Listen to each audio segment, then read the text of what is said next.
So once somebody's over there, I know you mentioned a stipend.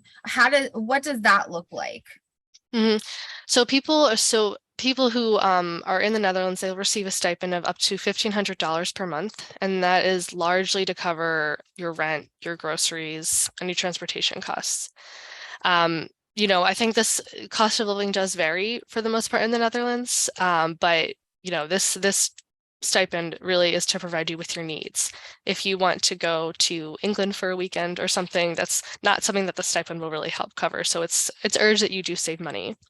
Um, so in addition to that, we can provide a housing deposit as well, because we know they might be a little high for you. So, we'll do everything we can in order to get you there. But you can expect that on a monthly basis, and then all visa costs will be covered by the NAF. You won't have to worry about that, nor will your host company. Okay. So do you you're communicating and helping the student as they're going through the process of finding a Mhm. place and all of that? Yeah, so housing, it's definitely tricky in the Netherlands. There's a lot of students who are looking for housing, so it is competitive. We have a housing contact we can absolutely provide, and they ask for 2 months lead time before you arrive in the Netherlands. But we also, we do encourage you to look at your own resources as well. I know, Jonathan, that's what you did. Ultimately, you had to find a different housing company because they didn't have a ton of availability. But, this grant is also for people who are very independent and capable of doing this. We want to help you. We can help you translate any documents you need, but ultimately, the housing is a resource. Awesome. Well, that leads me to ask Jonathan, where do you live? Yeah, so I guess the housing process for myself.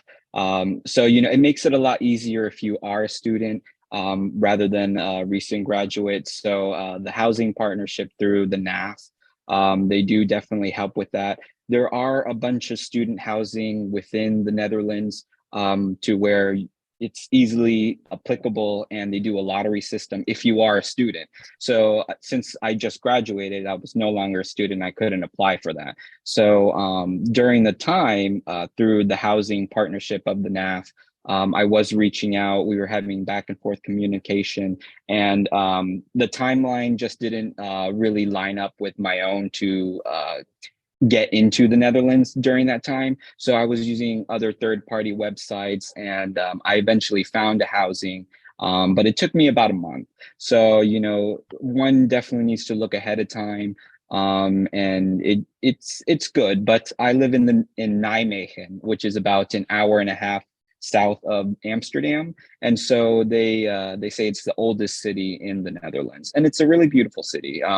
There is a university nearby called the Radboud, and I don't live too far from it, but I do live in a studio with held by two of my landlords. They're a husband and wife couple, and it's a private studio. And they actually are kind of like my Dutch parents here in the Netherlands. So they help me out with a lot of things. And every now and then we have dinner and lunch. In fact, I'm going to have lunch with them next Friday. So there are benefits whether you live in a student housing, or if you eventually find your own place outside of the NAF relationship.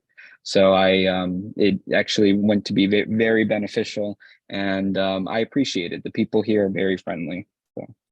I love that. I love Mhm. that. Yeah, So if I might when add you just briefly, go ahead. sorry. Also about I know people are concerned about roommates. A lot of times in the Netherlands, roommates aren't as much of a thing as they are in the US. So you probably will find housing where you have your own room, maybe bathroom, but you'll have shared living spaces. It's probably more so that will be a possibility rather than having sharing a small room with someone. Okay, that's good to know. Thank you for adding that.